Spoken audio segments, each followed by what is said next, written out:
বাংলাদেশের বিপক্ষে প্রথম ম্যাচে ৮৬ রানে পরাজিত হয়েছে যে দলটা, সেই অস্ট্রেলিয়ার বিপক্ষে পরের ম্যাচে মিরপুরের হোম অফ ক্রিকেটে ঠিক এখানটায় বাংলাদেশ যদি জিতে যায়, যদিটা বলা আসলে হচ্ছে এই কারণে, কারণ ম্যাচটা যেহেতু এখনো মাঠে গড়ায় নাই, বৃষ্টির ব্যাপার স্যাপার রয়েছে, বাট অবভিয়াসলি সেই ম্যাচ মাঠে গড়ালে এবং সব ঠিক থাকলে বাংলাদেশ আগামীকালই অস্ট্রেলিয়ার বিপক্ষে জিতে যাবে, এবং সেটা ঠিকঠাকভাবে ঘটলে বাংলাদেশ ওয়ানডেতে টানা ৪র্থ সিরিজ জিতে যাবে।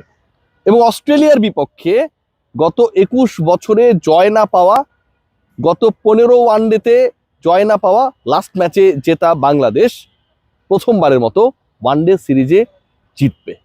এই যখন সিচুয়েশন, তখন ডিসকাশনে বাংলাদেশের 11টা কেমন হবে, কারণ বাংলাদেশ লাস্ট ম্যাচে জিতেছে এবং ব্যবধান হচ্ছে ৮৬ রানের, 86 রানসের যে ডিফারেন্স, এটা ওয়ানডেতে ভয়ঙ্কর বড়। ৮৬ রানের একটা ব্যবধানে আপনি অস্ট্রেলিয়াকে হারাচ্ছেন, যারা এই মুহূর্তে বিশ্ব চ্যাম্পিয়ন। এই আলোচনাটা খুব কম আসছে। এই মুহূর্তের ওয়ানডে ফরম্যাটের বিশ্ব চ্যাম্পিয়ন দলকে আপনি আপনার ঘরের মাঠে স্পোর্টিং উইকেটে ৮৬ রানে হারিয়ে দিচ্ছেন।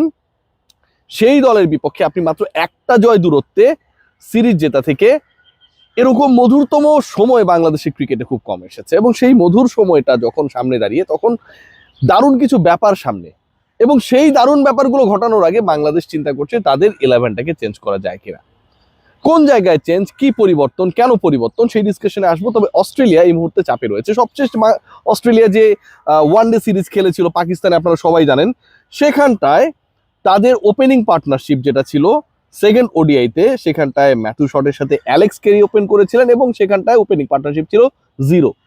এরপরে তারা থার্ড যে ওডিআইটা খেলেছিল লাহোরে, সেখানটাও ম্যাথু শট ছিলেন এবং তার পার্টনার ছিলেন জশ ইংলিশ, যিনি এখন ক্যাপ্টেনের ভূমিকায় রয়েছেন। সেই ওপেনিং পার্টনারশিপটাও ছিল 0। এবং গতকালকে আবারও আমরা দেখেছি ম্যাথু শট এবং কোপার কনলি, এই দুজনের ওপেনিং পার্টনারশিপ হচ্ছে 0। লাস্ট 3টা ম্যাচে অস্ট্রেলিয়া যেই 3টা ভিন্ন ভেন্যুতে খেলেছে, দুই প্রতিপক্ষের বিপক্ষে খেলেছে, তারা ওপেনিং পার্টনারশিপে 0-র বেশি করতে পারে নাই, মানে 1 রানও তুলতে পারে না। গতকালকে তাসকিন আহমেদ অসাধারণ ডেলিভারিতে যেভাবে শটকে বোল্ড করেছিলেন, সেটাই হচ্ছে বাংলাদেশের আমার কাছে মনে হয় ব্র্যান্ডিং এর সবচেয়ে বড় চিত্র। সো এই যে 0-0-0 এবং একই সাথে যে অস্ট্রেলিয়া হারলেই সিরিজ হারাবে, সেই অস্ট্রেলিয়া এই মুহূর্তে সবচেয়ে বেশি টেস্ট বাংলাদেশের প্রিমিয়ার ফর্মে থাকা, বিগ ব্যাশ থেকে আইপিএল সব জায়গায় আলোচনায় থাকা পেসার নাহিদ রানাকে নিয়ে। নাহিদ রানা পরের ম্যাচে কি করে, পরের ম্যাচে নাহিদ রানার গতি, সুইং কিভাবে তাদের ভোগায়, সেই টেনশন করতে করতে সেই ম্যাচ খেলতে নামবে। এবং বাংলাদেশ যে টেনশনটা করছে, তারা তাদের 11-এ পরিবর্তন আনবে। পরিবর্তনের জায়গাটা কোথায়, আমি যদি একটু লাস্ট থেকে শুরু করি, সেখানটায় কয়েকটা পয়েন্ট সামনে আসে। 1 নম্বর পয়েন্ট যেটা, সেটা হচ্ছে বাংলাদেশের বোলিং ডিপার্টমেন্টে পরিবর্তনের একটা সুযোগ রয়েছে, সম্ভাবনা রয়েছে। নাহিদ রানা খেলবেন না, তাসকিন খেলবেন না, মুস্তাক খেলবেন না, এই 3জনকে নিয়ে এই আলোচনাটা হইতে পারে। কেন হইতে পারে? আমরা একটা দারুণ প্রসেসের মধ্যে এখন থাকি, সেটা হচ্ছে ওয়ার্কলোড ম্যানেজমেন্ট। পেসারদের ক্ষেত্রে সেটা আরো বেশি। সো এই 3-এর একজনকে তো বাংলাদেশ রেস্ট দিতে চাইতেই পারে, চাচ্ছে না। নাহিদ রানা, মুস্তাফিজ, তাসকিন, এই 3-এর মধ্য থেকে কাউকেই পরের ম্যাচে বসানো হবে না, কারণ এই ম্যাচটা ওয়ার্কলোড ম্যানেজমেন্ট যতটুকু ইন্ডিকেট করে, তার থেকে বেশি গুরুত্বপূর্ণ যে বাংলাদেশ এই ম্যাচ জিতে গেলে সিরিজ জিতে যাবে। এবং এমন কোনো লোডের মধ্যে আসলে রানা, ফিচ বা তাসকিনরা পড়ে নাই যেটা আসলে ম্যানেজ করা লাগবে। সো পেস ডিপার্টমেন্টে ভেরি স্লিম প্রবাবিলিটি, অথবা কোনো প্রবাবিলিটি নেই to have any change. Pace ডিপার্টমেন্টে কোনো পরিবর্তনের সম্ভাবনা নেই। 3জন পেসার যারা খেলেছিল দারুণ করেছে, মুস্তাফিজ দারুণ করেছে, রানা তো বললামই একটু আগে, এবং তাসকিন তো আসলে শুরুটাই এনে দিয়েছে বাংলাদেশকে। So there is no possibility, probability regarding the changing of Bangladesh pace unit. So এই জায়গায় চেঞ্জ হচ্ছে। স্পিনে কি হচ্ছে? স্পিনে মোসাদ্দেক হোসেন সৈকত, যে স্পিনাররা বল করেছে তাদের মধ্যে সবচেয়ে বেশি সফল মেহেদী হাসান মিরাজ, যাকে ব্যাটিং অলরাউন্ডার বলেছেন, তিনি ব্যাটিংও ভালো করেছেন, স্পিনিংও ভালো করেছেন, এবং মিরাজের টিমকে অনেকটা আমার কাছে মনে হয় ইম্পর্টেন্ট টাইমে ব্রেক থ্রু দিয়েছেন। সো মোসাদ্দেক সৈকত ব্যাটিং এর হিসাবে, বোলিং এর হিসাবে এক্সট্রা অপশন হিসেবে থাকছেনই। মেহেদী হাসান মিরাজ ক্যাপ্টেন হিসেবে থাকছেনই। তানভীরকে নিয়ে একটা ডিসকাশন রয়েছে।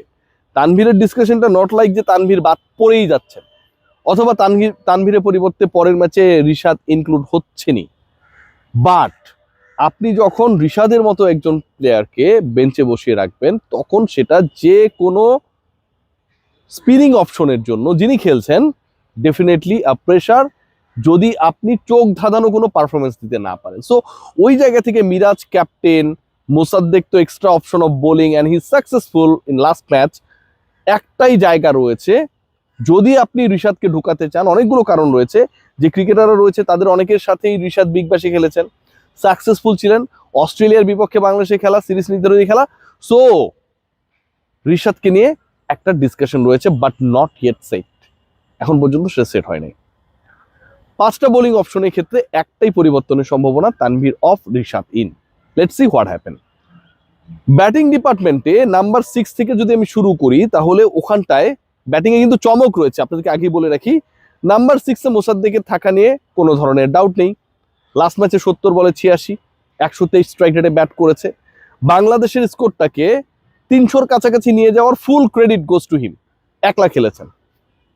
সো 1400 দিন পরে খেলতে এসে একজন ক্রিকেটার যখন এরকম পারফরমেন্স দেন, অস্ট্রেলিয়ার বিপক্ষে এরকম পারফরমেন্স দেন, অস্ট্রেলিয়াকে 21 বছর পর হারানোর ক্ষেত্রে এরকম পারফরমেন্স দেন, সেই ক্রিকেটারের উপর আপনার আস্থা থাকবে না তো কার উপর থাকবে? অনেকে মনে করতে পারেন যে মোসাদ্দেক আরেকটু উপরে আসে ব্যাট করলে হয়তো বাংলাদেশ দল আরেকটু অ্যাটাকিং খেলতে পারে, সেটা সম্ভাবনা নেই। মোসাদ্দেক আলটিমেটলি ওই নাম্বার 6-এই খেলবেন, এবং মোসাদ্দেকের পরের ম্যাচে শুধু থাকা না, তার প্রতি এক্সপেকটেশনসের যে প্রবল সম্ভাবনা বা প্রবল চাপ, সেটা আরো বাড়বে নিশ্চয়ই মিরপুর হোম অফ ক্রিকেটে যারা খেলা দেখতে আসবেন এবং যারা টেলিভিশনে খেলা দেখবেন। নাম্বার 5 তাওহিদ হৃদয়। লাস্ট ইনিংসটা খুবই স্লো ছিল। তাওহিদ হৃদয় সুলভ ইনিংস ছিল না, হয়তো কানেক্ট করতে পারছিলেন না, অনেক সময় হয়। আমি হতাশ হয়েছি, কারণ হৃদয়ের মতো করে খেলা নেই, সেই কারণে।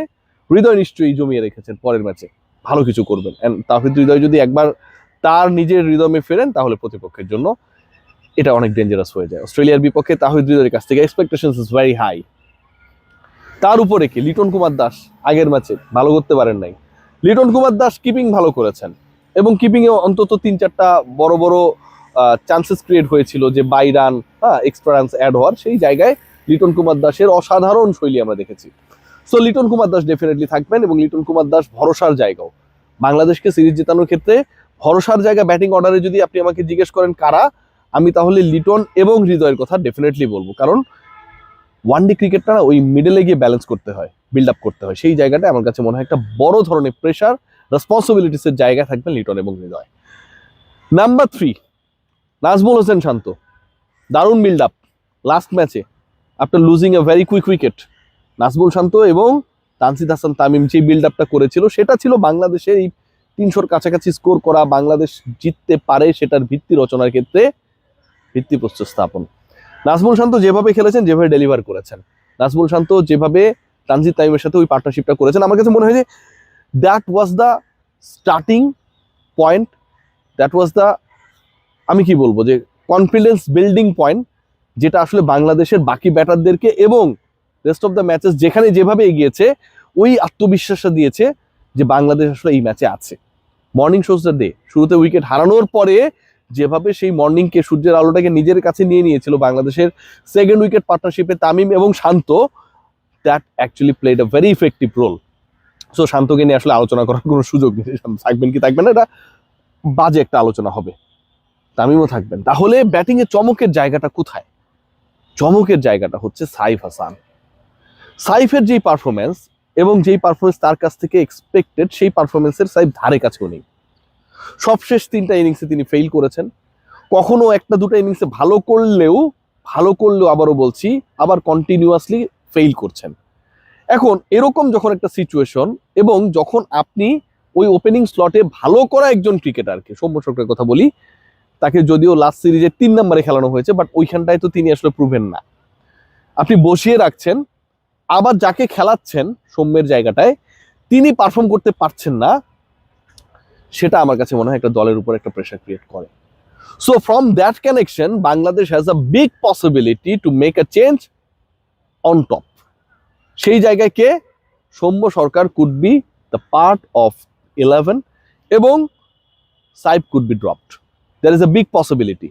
সাইফকে যদি পরের ম্যাচে ড্রপ করা হয়, সৌম্যকে যদি কল করা হয়, আমার কাছে মনে হয় যে সেটা নিয়ে খুব বেশি ডিবেটের সুযোগ থাকবে না। Since you are going to play your match against Australia, যেখানটা জয় পেলে আপনি অস্ট্রেলিয়ার বিপক্ষে, বিশ্ব চ্যাম্পিয়নদের বিপক্ষে সিরিজে জিতে যাবেন। So from my opinion, Bangladesh দলে দুটা পরিবর্তনের সম্ভাবনা রয়েছে। একটা প্রবল, সেটা হচ্ছে সাইফের জায়গায় সৌম্য, প্রবল প্রবল।